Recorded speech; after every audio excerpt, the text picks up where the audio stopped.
Imagine being a respected judge driving through your own neighborhood, only to be pulled over by a cop who instantly assumes you've stolen your own car. What would you do if, despite your authority and accomplishments, you were treated like a criminal simply because of your race? And when the truth finally comes out, how do you think the officer will react when they realize who you truly are? This shocking story will make you question how often this really happens, and what it takes for justice to truly prevail. Before we begin this heartfelt story, let us know in the comments where you're tuning in from today, and don't forget to subscribe for more stories like this. Isaiah Carr brushed a speck of dust off the dashboard of his brand new Lexus. It was only a week old, but he already treated it like a prized possession. The leather seats had barely lost their factory shine, and the smooth purr of the engine gave him a sense of satisfaction that felt almost tangible. He'd just come from his office at the courthouse, a long day behind him, filled with back-to-back hearings, paperwork, and the weight of other people's problems. But this drive down the wide, tree-lined streets of Winterdale, Michigan, was his favorite part of the day. It allowed him a moment to decompress, to feel in control again. The calm streets, with their grand sprawling homes set back from the road, were a sharp contrast to the tension that often followed him at work. But the momentary peace in his mind didn't last long. Just as Isaiah started humming along with the smooth rhythm of the jazz on the radio, flashing blue and red lights pierced the evening calm. He glanced in the rearview mirror and saw the unmistakable sight of a police cruiser tailing him. His heart skipped a beat, and his fingers instinctively tightened around the steering wheel. He pulled over without hesitation, confused, but compliant. The neighborhood was quiet, far from the chaos of city life, and Isaiah hadn't been speeding. He knew that much. In fact, he'd been driving under the limit, enjoying the leisurely drive home after a long week. So what could he have possibly done wrong? A sharp rap on the window cut through his thoughts. He turned to find a tall, broad-shouldered officer peering down at him, her face unreadable, her hand resting conspicuously close to the gun holstered at her side. "License and registration," she barked, without the courtesy of a greeting. Isaiah complied silently, reaching into the glove compartment to retrieve his documents. The officer, her nameplate reading Officer Rhodes, snatched the papers from his hands without so much as a glance in his direction. She scanned the papers, her eyes narrowing as they darted back and forth between the documents and Isaiah himself. "Step out of the car," she ordered. Isaiah blinked. "Excuse me." "Out. Now," she repeated, her voice harder this time, leaving no room for argument. Isaiah hesitated for a moment, his mind racing to comprehend what was happening. He was a judge, a respected one at that. In fact, he had presided over cases that likely involved Officer Rhodes's own department. He was on familiar ground in Winterdale, a place where he knew people, where he was known. And yet here he was, being treated like a suspect. "Ma'am, there must be some misunderstanding. I'm Judge Isaiah Carr. This is my car, and I live just down the street," he explained, keeping his tone measured. Officer Rhodes raised an eyebrow, her hand shifting ever so slightly toward her gun. "Step out now." Swallowing the rising wave of indignation, Isaiah complied. He wasn't going to make things worse. Not here, not now. He opened the door and stepped out, standing beside his car as Officer Rhodes eyed him with a look that sent a chill down his spine. She walked around him slowly, as if sizing him up. "I've had reports of a vehicle like this stolen last week," she said, her eyes fixed on him as though he'd confessed to the crime himself. Isaiah's jaw tightened. "This is my car. I purchased it from the dealership a few days ago. If you run the plates, it will come back clean." She didn't seem to hear him, or maybe she didn't care. "Hands on the hood," she snapped, stepping toward him. "This is unnecessary," Isaiah protested, his patience fraying at the edges. "I've done nothing wrong." Officer Rhodes's eyes glinted with something he couldn't quite place. Was it suspicion or something more sinister? "You're going to do as I say, or we'll have a problem," she said, her voice hard and unyielding. Isaiah's blood ran hot, but he reminded himself to stay calm. He wasn't just anyone. He knew how to handle situations like this, he knew his rights, and he knew the law. Yet despite everything he'd worked for, everything he'd achieved, it felt as though none of that mattered right now. With a deep breath, Isaiah complied, placing his hands on the hood of the car. He could feel the eyes of the nearby residents on him, curtains twitching as neighbors peeked out from behind windows to watch the scene unfold. The humiliation stung more than anything else. He had spent his entire life working to rise above moments like this, to prove himself, to be respected. And yet here he was, reduced to a common suspect in front of the very people he lived among. Officer Rhodes began patting him down, her movements rough and mechanical, completely devoid of respect. "We've had reports of car thieves in the area," she said flatly. "This vehicle matches the description of one stolen last week." Isaiah clenched his jaw, biting back his frustration. "I already told you," he said, trying to stay calm. "This car was purchased a few days ago. If you'll allow me to explain."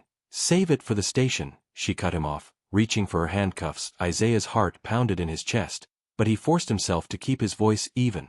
"Officer Rhodes," he said, calmly but firmly, "I suggest you call your superior before you make a decision you'll regret." Her hand hovered above the cuffs. "You expect me to believe that?" she asked, skepticism dripping from her voice. Isaiah looked her directly in the eye, unwavering. "I expect you to verify my identity, and do your job properly." Something shifted in her expression. Just for a moment, there was a flicker of uncertainty. Her confidence faltered.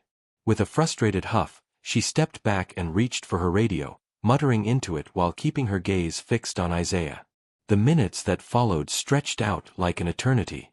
Isaiah stood still, hands on the car, while Officer Rhodes glanced repeatedly between him and her radio, waiting.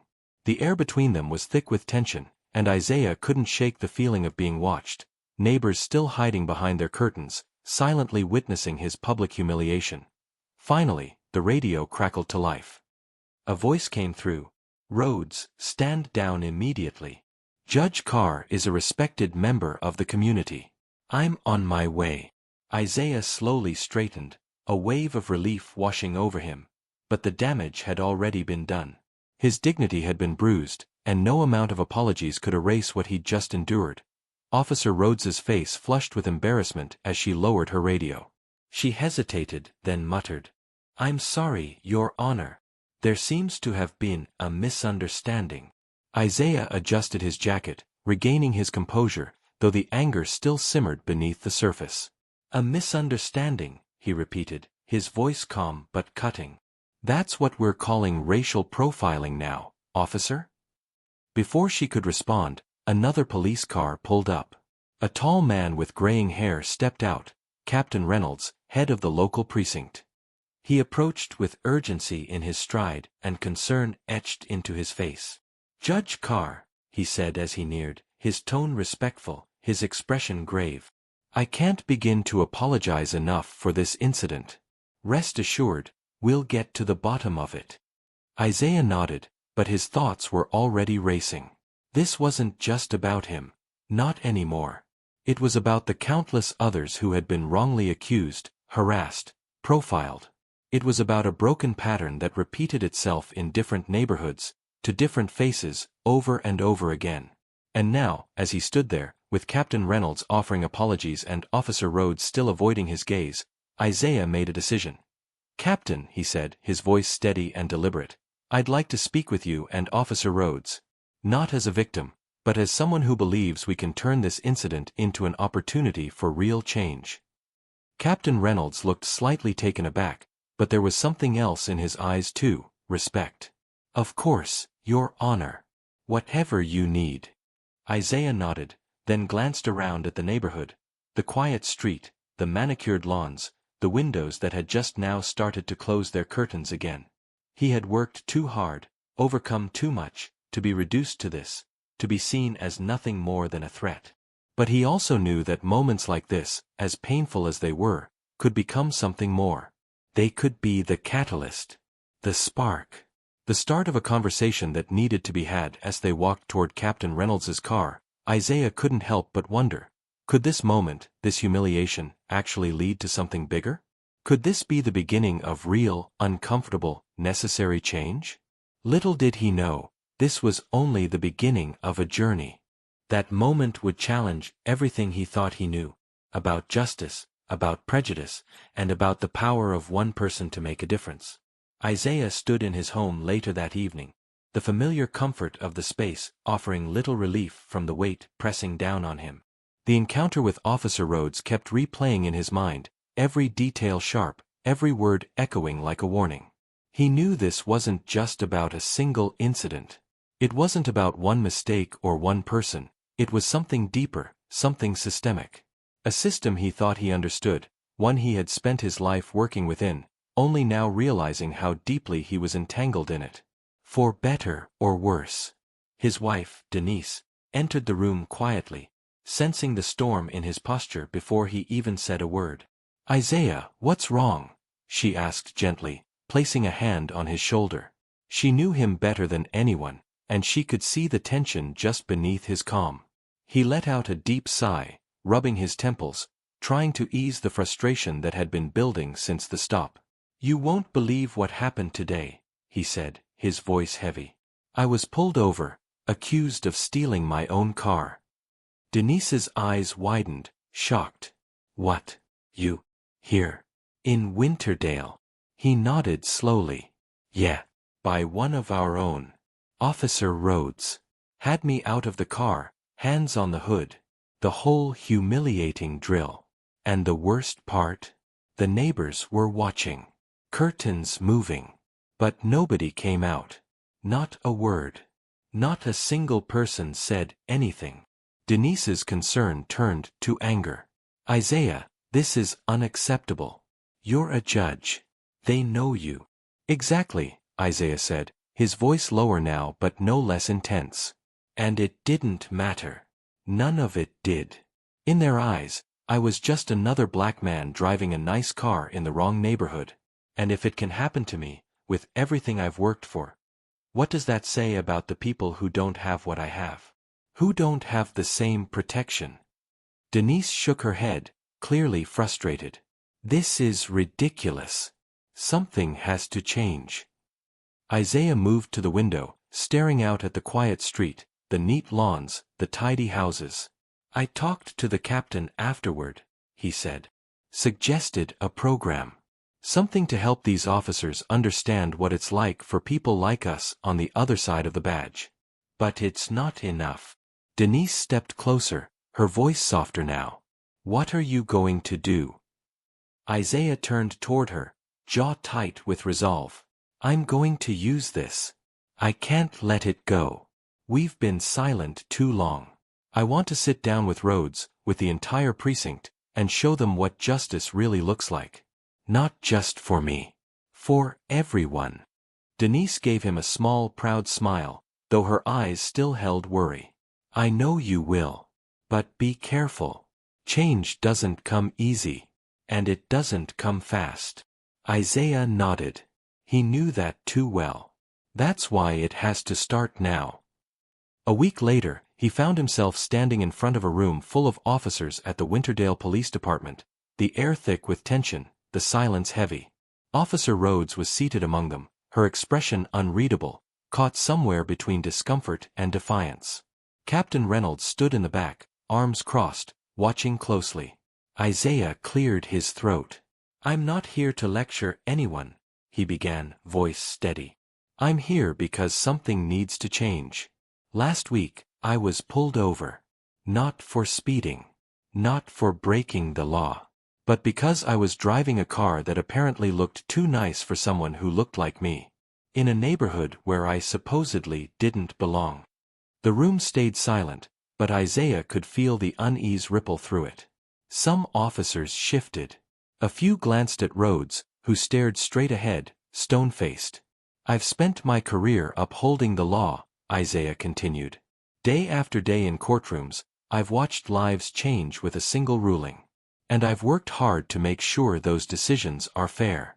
But last week, I was reminded of something I've always known deep down, that no matter how far you rise, no matter what title you hold, there are still battles you can't escape." He looked around the room, meeting each pair of eyes. "This isn't about me," he said. "It's about the system. It's about how we see each other. It's about the quiet assumptions we make the second we lay eyes on someone. We can't change everything overnight. He said it again, echoing Denise's words. Not everything can change overnight, but we can start small. We can begin by having conversations like this, by challenging those assumptions, by understanding that every time a decision is made based on bias, it doesn't just hurt one person, it damages the community, the justice system, and the trust that's supposed to exist between us. Officer Rhodes finally spoke up, her voice stiff and defensive. I was just doing my job, sir. We had reports of a stolen car, and yours matched the description. Isaiah nodded, his expression calm but firm. I understand that, officer. But when I told you who I was, when I offered to show you proof, you didn't listen. You assumed I was lying. That's the problem. It's not about following orders. It's about recognizing when those orders are flawed. The room fell silent again, the weight of his words pressing down like a thick fog. Captain Reynolds stepped forward, his voice lower than before. We've all seen it, Judge Carr. We know the biases are there. But the question is, what do we do about them? Isaiah met his gaze steadily. We start by acknowledging they exist. Then we work together to dismantle them. There was a low murmur of agreement in the room. And for the first time, Isaiah felt something shift, small, but real. Maybe, just maybe, they were beginning to understand. It was only a step, but it was something. Over the next few weeks, the tension from that meeting slowly began to fade. Officer Rhodes had accepted Isaiah's offer to shadow him in court, a gesture meant to bridge the gap between the badge and the bench. It wasn't easy at first. Her posture remained stiff, her demeanor distant, but Isaiah didn't push. He was patient. One afternoon, after watching him preside over a difficult case involving a young black man falsely accused of assault, she finally broke the silence. I never realized how much of this is out of their control, she said quietly, standing beside Isaiah after the courtroom emptied. He turned to her, caught off guard by the softness in her voice. What do you mean? He asked. Rhodes sighed, her shoulders slumping just slightly. I mean, you hear things in the station. You see the people brought in. And you start making assumptions. We're trained to follow protocols, but not to understand what happens after. Sitting here, watching you, watching their lives get torn apart by a system that's supposed to protect them. It's different when you see it up close. Isaiah nodded. It's different when you live it. Rhodes looked down, jaw clenched. I'm sorry for what happened that day. I really am. Isaiah didn't answer right away. He could feel the struggle inside her, the uncomfortable, quiet unraveling of beliefs she had once held without question. The process of unlearning was painful. Apologies are a good start, he finally said, but what really matters is what you do next. Rhodes gave a slight nod. I know. And I want to do better. I want to understand. Isaiah allowed himself a small smile, a flicker of hope sparking in his chest. That's all I can ask for. A month later, Winterdale found itself at the center of national headlines. A local contractor, Apex Builders, had been exposed for operating unsafe construction sites and bribing city officials to ignore violations. The story was big on its own, but it exploded when it was revealed that several high-ranking officers within the Winterdale Police Department were involved, covering up complaints, manipulating reports, and protecting Apex in exchange for kickbacks. Isaiah had already heard whispers, rumors that had started surfacing in cases he was handling, but the full scope didn't hit until late one evening when his phone buzzed with a message from Aaron, a detective he'd known for years. We need to talk. Urgent. They met at a quiet diner just outside town, nearly deserted except for a few night owls nursing coffee and silence. Aaron slid into the booth across from him, his face tight with worry. What's going on? Isaiah asked, keeping his voice low. Aaron scanned the room, then leaned in. It's Apex Builders. They're in deep. Bribes. Falsified inspections. And it's not just low-level people. It's bigger than we thought. Isaiah's stomach turned. How big? Aaron hesitated, then lowered his voice to a whisper. I think the chief is involved. maybe even the mayor. A chill ran through Isaiah. This wasn't just corruption, it was rot at the highest levels. They've been trying to silence people, Aaron continued. Some of the officers who knew, they've been burying complaints. And now that the story was breaking, they were scrambling to cover their tracks. Isaiah leaned back in his seat, the weight of the situation settling heavily on him. "Why are you telling me this?" he asked. "Because you're the only one I trust," Aaron said, his gaze steady. "And because I need your help. You're in a position to do something about this, to make sure the truth comes out." Isaiah nodded slowly, his mind racing with the implications of Aaron's words.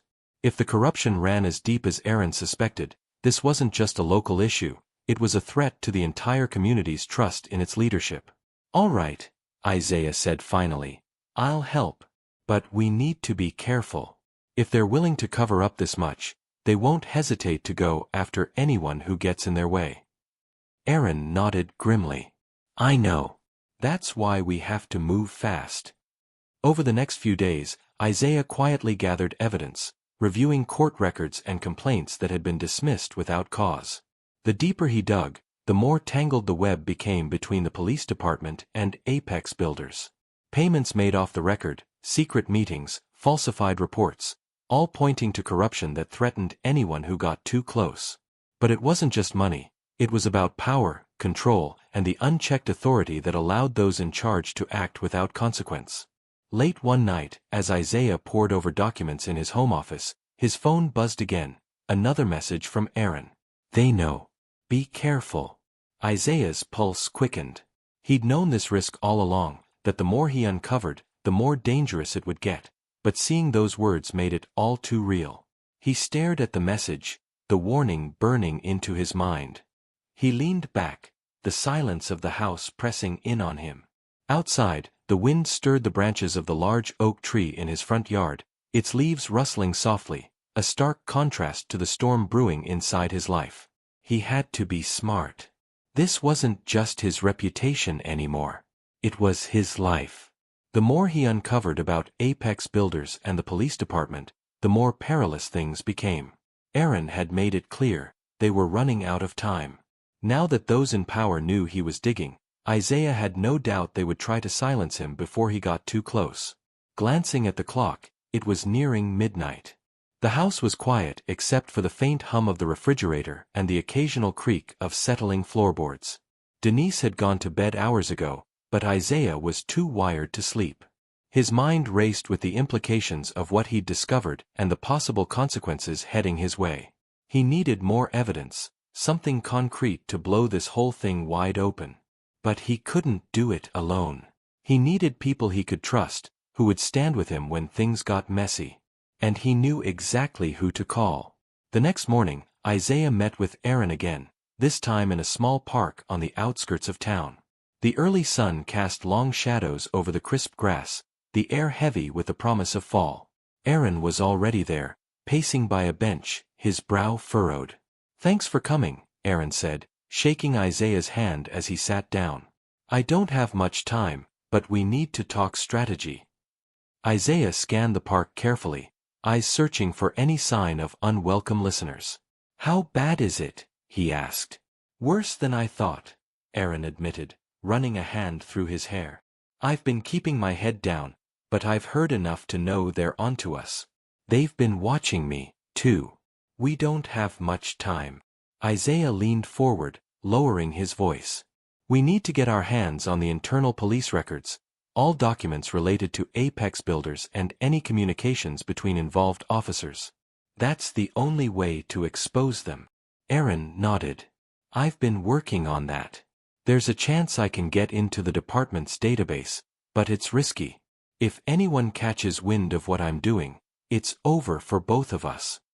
Isaiah sighed, rubbing his temples. He knew the stakes, but there was no turning back now. Too many lives had already been damaged by this corruption.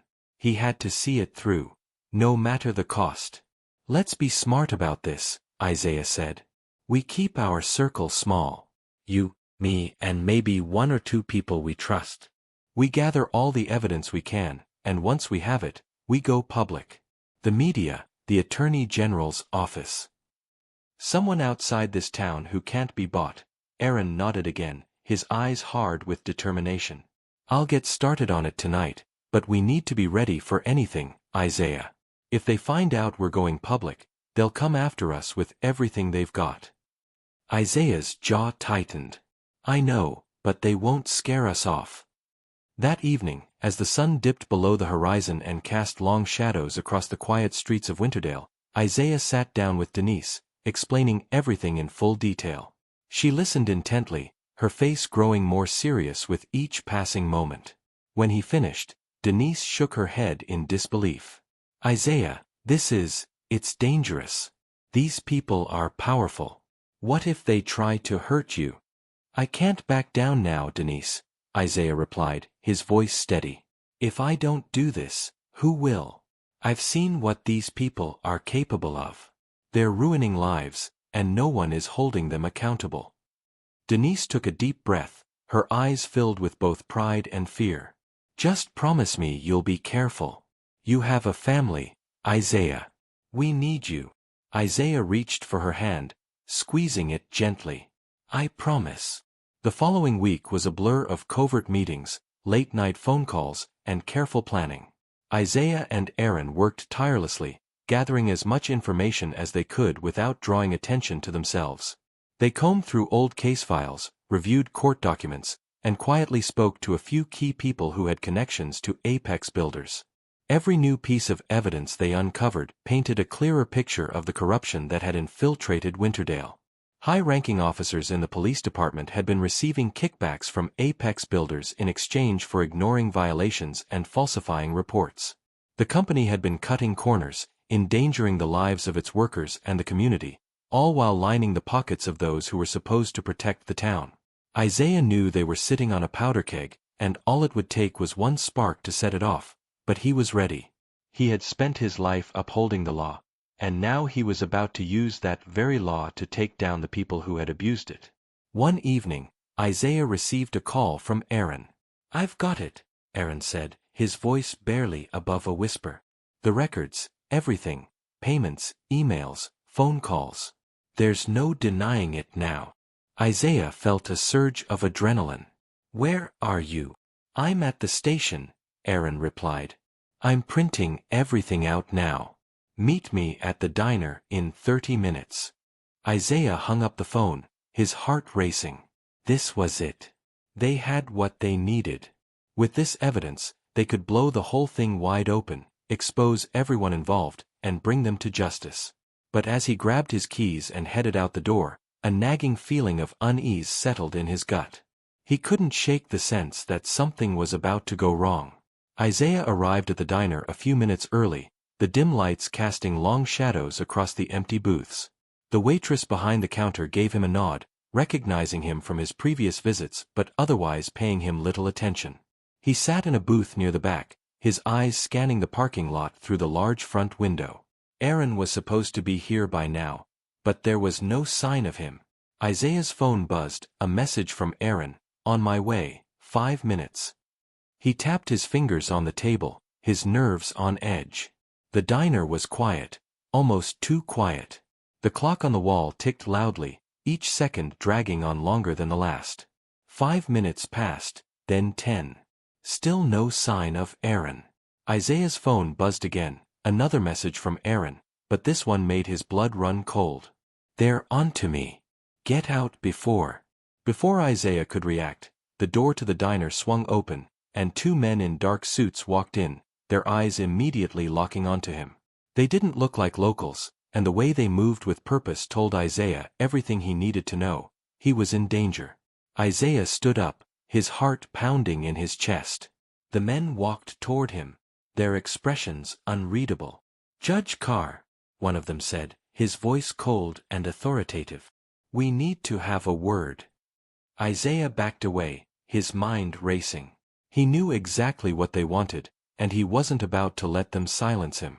Without another word, Isaiah bolted for the back door, his feet pounding against the tile floor as he raced toward the exit. The men shouted after him, their footsteps close behind, but Isaiah didn't stop. He couldn't stop. He burst through the back door and into the alley, the cool night air hitting him like a slap in the face. His heart hammered in his chest as he sprinted toward his car parked just around the corner.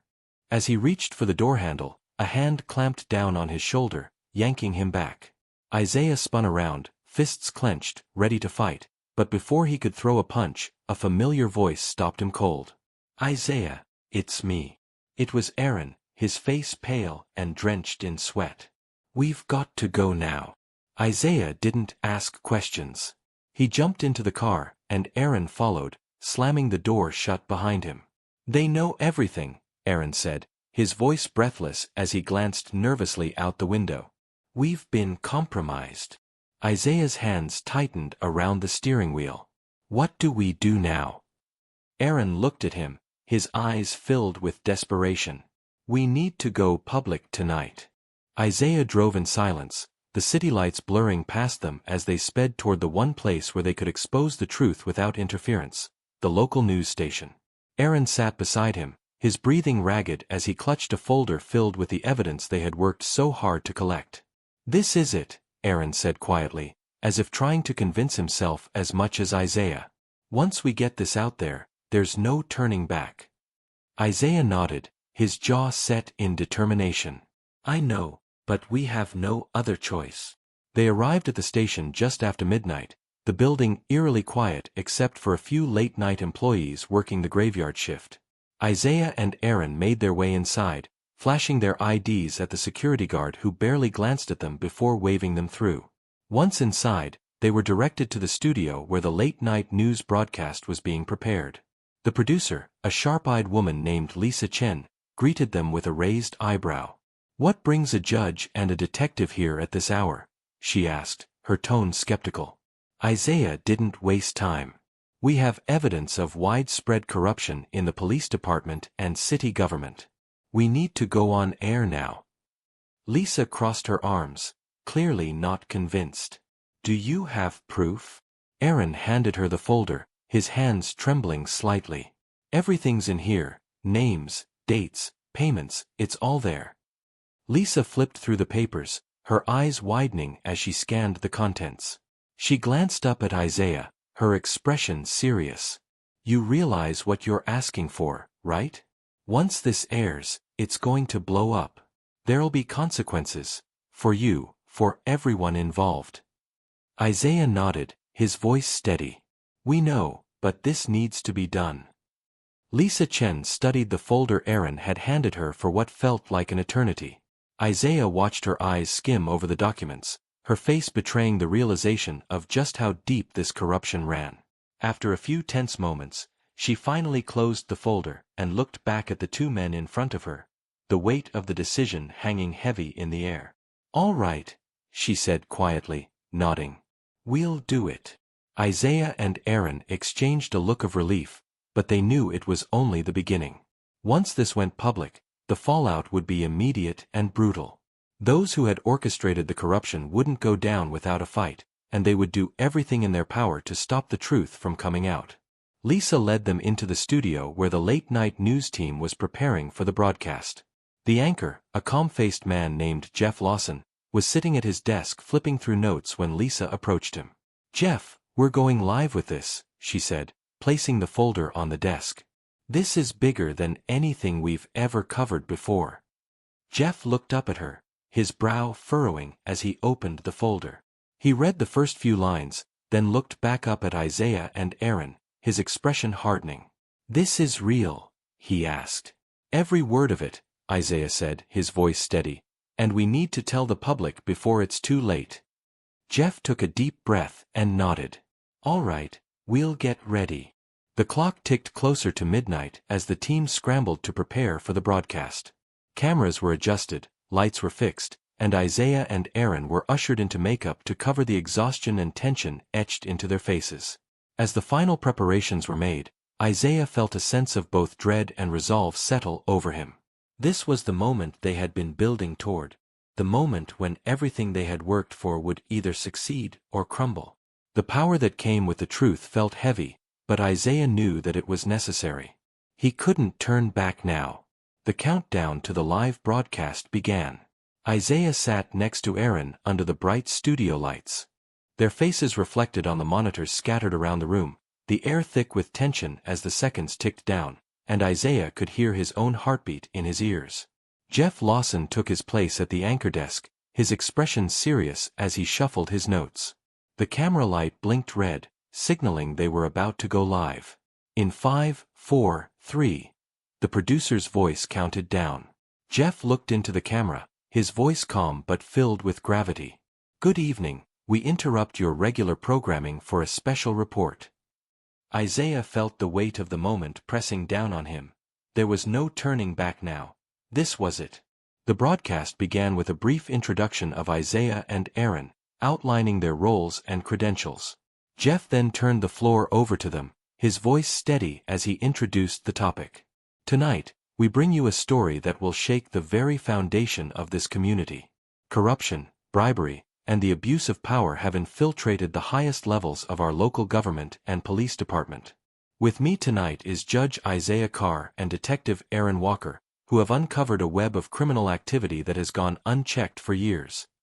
Isaiah cleared his throat, his voice calm but filled with purpose. "What we have uncovered is evidence of widespread corruption within the Winterdale Police Department and Apex Builders, a local construction company involved in illegal activities for years. Officers, including high-ranking officials, have accepted bribes to cover up safety violations, falsify reports, and silence those who speak out." The camera cut to Aaron, who elaborated on the investigation's details. "We have evidence of payments made to officers in exchange for looking the other way. The corruption runs deep, and it's clear the leadership within both the police department and local government has been complicit in these crimes." Isaiah's heart raced as he spoke, the weight of truth crashing down with every word, but he remained steady, determined to see this through. "For too long, this corruption has gone unchecked," Isaiah continued, "but tonight, we are bringing this to light. We have the documents, the proof, and we are sharing it with the public. This is not just about one company or one department. This is about justice, about holding those in power accountable for their actions." The broadcast lasted less than 30 minutes, but by the time it ended, the studio buzzed with activity. Phones rang off the hook, social media exploded with reactions, and Isaiah could feel the shift in the air. The truth was out there now, and there was no way to stop it. But as the team wrapped up, Isaiah's phone buzzed in his pocket. He pulled it out and saw a message from an unknown number. "You shouldn't have done that. Now you've made it personal." His stomach dropped. He knew what this meant. The people they had exposed wouldn't just sit quietly while their empire crumbled. They would come for him, for Aaron, for anyone involved in the broadcast. The fight was far from over. Isaiah quickly showed Aaron the message, and Aaron's face darkened. "They're coming." Isaiah nodded, his voice steady but filled with tension. "We need to be ready." The days that followed were a blur of chaos. The story spread like wildfire, reaching not just Winterdale but surrounding cities and even the state capital. The news of widespread corruption rocked the community, and within hours of the broadcast, protests began outside the police station and city hall. Isaiah and Aaron were thrust into the spotlight, their names now synonymous with the fight for justice in Winterdale. But with that recognition came danger. The threats against them intensified. Anonymous messages, late-night phone calls, and strange cars parked outside their homes became a regular occurrence. Isaiah had expected backlash, but not like this. It wasn't just his career or reputation at risk anymore, it was his family's safety. Denise was worried, her normally calm demeanor now tinged with fear. She tried to hide it, but Isaiah could see the strain in her eyes, the way she jumped at the slightest noise. "You should go to the police," Denise said one night as they sat at the kitchen table, their dinner untouched in front of them. Isaiah shook his head. "I can't. They're part of this. We can't trust anyone on the inside." Denise sighed, her hands trembling as she reached for her glass of water. "So what do we do?" Isaiah clenched his fists. "We stay strong. We keep pushing. We've exposed them, and now they're scared. They want us to back down, but we can't." Denise's eyes filled with tears, and she reached for his hand. "I just don't want to lose you," Isaiah. Promise me you'll be careful. Isaiah squeezed her hand gently. I promise. Meanwhile, Aaron had taken to staying in a motel on the outskirts of town, keeping a low profile while they waited for the dust to settle. He knew they had stirred up a hornet's nest, and it was only a matter of time before things escalated. One night, as Aaron sat in his dingy motel room, his phone buzzed with a call. He answered it expecting another threat, but instead it was Lisa Chen from the news station. Aaron, I just got word from one of my sources, Lisa said, her voice tense. There's a warrant out for your arrest. Aaron froze. What? They're accusing you of tampering with evidence in a previous case, she explained. It's a setup, Aaron. They're coming for you. Aaron's heart pounded in his chest. He knew this was coming, but it still hit him like a punch to the gut. They were trying to discredit him to silence him before he could do any more damage. Thanks for the heads up, Lisa, Aaron said, his voice tight. I'll figure something out. He hung up the phone, his mind racing. They were closing in on him, and if he didn't act fast it would be too late. He couldn't let them win. Not now, not after everything they had uncovered. Aaron quickly packed his things and slipped out of the motel room, his eyes scanning the parking lot for any sign of danger. He had to move fast, but he couldn't stay in hiding forever. He needed to find a way to fight back. The next morning, Isaiah received a call from Aaron, his friend's voice strained, the weight of the situation clearly taking its toll. They're after me, Aaron said. I've got a warrant out for my arrest. Isaiah's heart sank. For what? For tampering with evidence, Aaron replied bitterly. It's all fabricated. They're trying to take me down. Isaiah gritted his teeth, his mind racing. Where are you? On the move, Aaron replied. I can't stay in one place too long, but we need to do something. They're trying to make us disappear, to make this all go away. Isaiah nodded, already formulating a plan. We'll fight this, Aaron, but we need more than just what we've got. We need someone higher up, someone who can blow this wide open. There was a pause on the other end of the line, and then Aaron spoke again, his voice low. There's one more thing, Isaiah. Something I didn't tell you. Isaiah's brow furrowed. What is it? I got a tip from someone inside, Aaron said. There's more going on here than just corruption. Apex Builders, they've been involved in something bigger, and it's connected to the police department. It's not just about covering up violations, it's about controlling the town. Isaiah felt a chill run down his spine. What are you talking about? There's a network, Aaron explained. A web of people who've been running this town from the shadows for years. Apex Builders is just the front. The real power lies with the people pulling the strings, and they'll do anything to keep it that way. Isaiah's grip on the phone tightened. Who's behind it? I don't know yet, Aaron admitted. But I'm going to find out. I just need time. Isaiah's mind raced. This was bigger than he'd ever imagined. It wasn't just about corrupt officers or a shady construction company. It was about something far more dangerous, something that could destroy everything they had worked for. Be careful, Aaron, Isaiah said, his voice heavy with concern. We're in deep now. I know, Aaron replied. But we're not backing down. Isaiah hung up the phone, his mind a whirlwind of thoughts. What Aaron had just told him changed everything. If Apex Builders was just a front for something bigger, then the corruption went far deeper than even they had suspected, and now Aaron was in hiding with a fabricated arrest warrant hanging over his head. Isaiah stood in the center of his living room, the soft glow of the lamp casting long shadows on the walls. Denise entered quietly, sensing the storm brewing inside him. What is it? She asked gently, concern etched across her face. Isaiah sighed, running a hand over his face. It's worse than we thought. Denise stepped closer, her eyes wide with worry. Aaron uncovered more? Isaiah nodded. Apex Builders is just the tip of the iceberg. There's a whole network of people running this town, pulling the strings from the shadows. Denise covered her mouth with her hand. Isaiah, what are you going to do? He met her gaze, jaw set with determination. I don't know yet. But I can't back down, not now. Denise took his hands in hers, her voice trembling. You're not alone in this. Just, please be careful. Isaiah nodded, his heart heavy with both fear and resolve. He pulled her into a tight embrace. Drawing strength from her warmth and the love they shared, Isaiah knew this battle was far from over, but he also knew he couldn't stop fighting, not until justice was served. The next morning, Isaiah sat in his office staring at the documents spread out before him. They had enough evidence to expose the corruption in Winterdale, but now that Aaron had uncovered the deeper conspiracy, everything felt much more dangerous. If there were powerful figures behind Apex Builders, they would stop at nothing to keep their secrets buried. Isaiah picked up the phone and dialed the number of an old friend, someone he hadn't spoken to in years but knew could help. After a few rings, a familiar voice answered. Isaiah Carr, long time. Joseph, I need your help, Isaiah said, cutting straight to the point.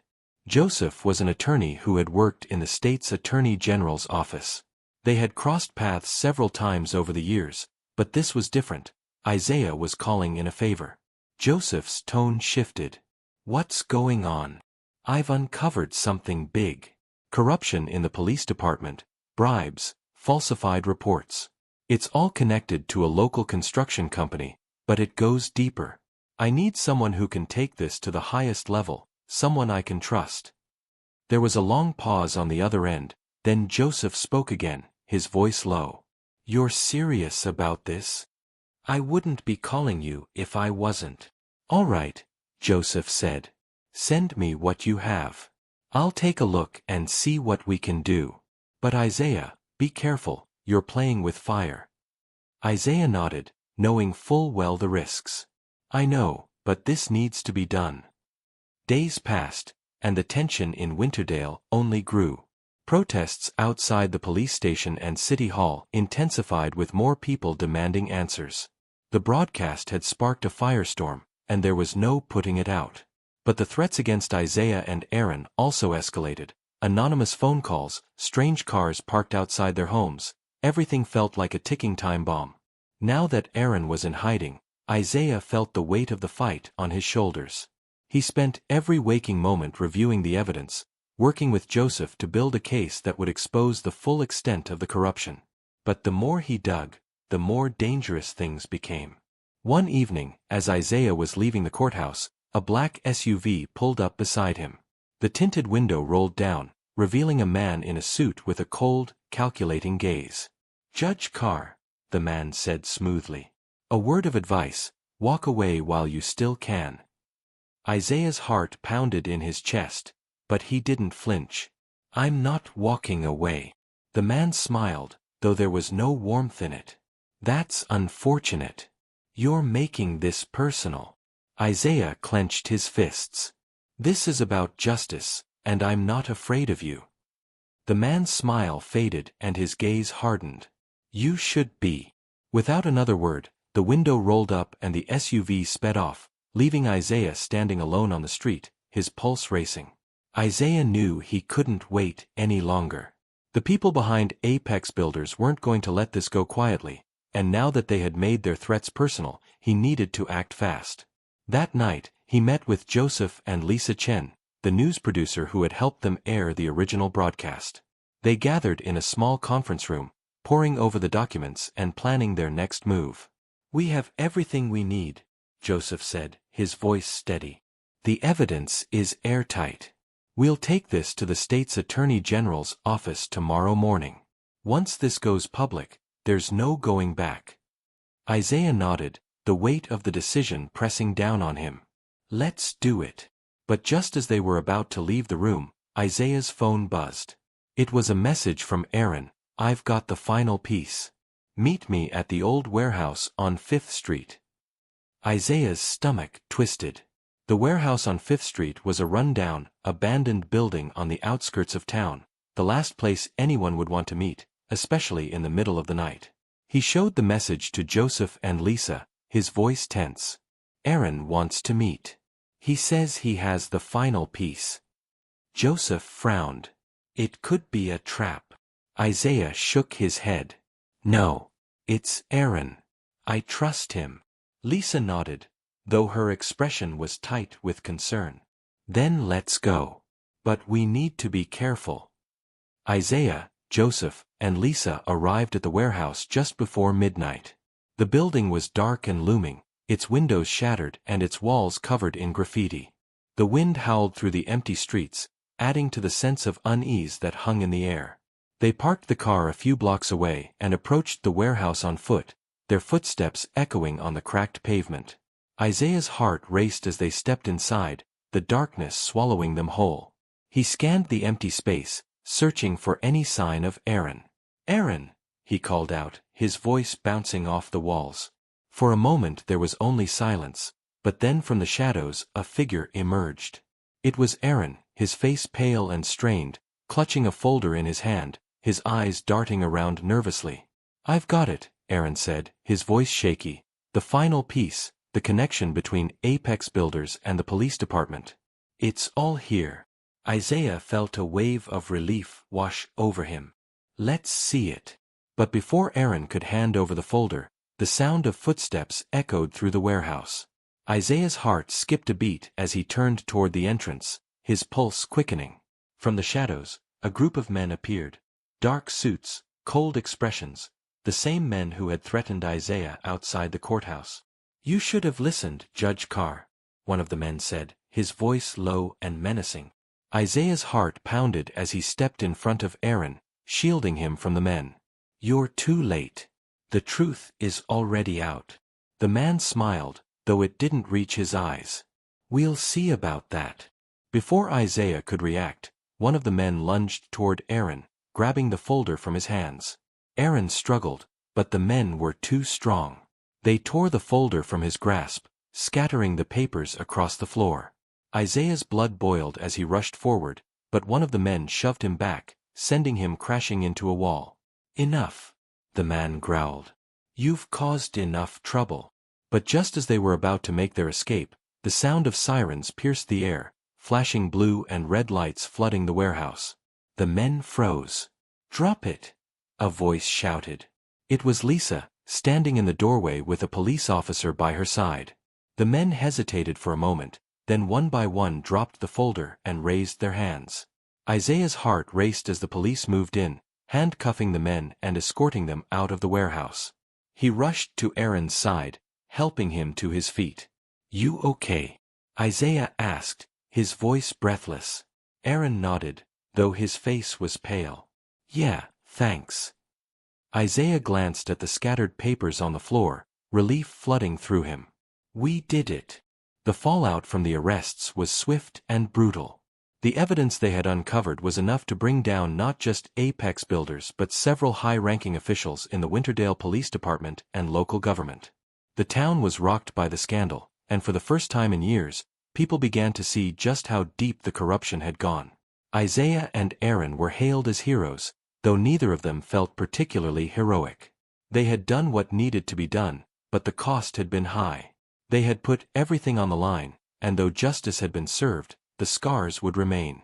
But there was a sense of hope now, hope that things would change, that the town could rebuild, that the system could be reformed. A few weeks later, Isaiah stood on the steps of the courthouse, looking out over the town he had fought so hard to protect. The air was crisp, and the sun was just beginning to rise, casting a warm glow over the streets. Denise joined him, slipping her hand into his. "How do you feel?" she asked. Isaiah took a deep breath, his heart full. "Like we're just getting started."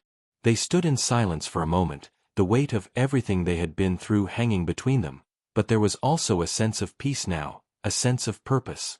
Isaiah had always believed in the law, in the power of justice, and though the fight had been long and hard, he knew that it had been worth it, because in the end, justice had prevailed, and that was all that mattered.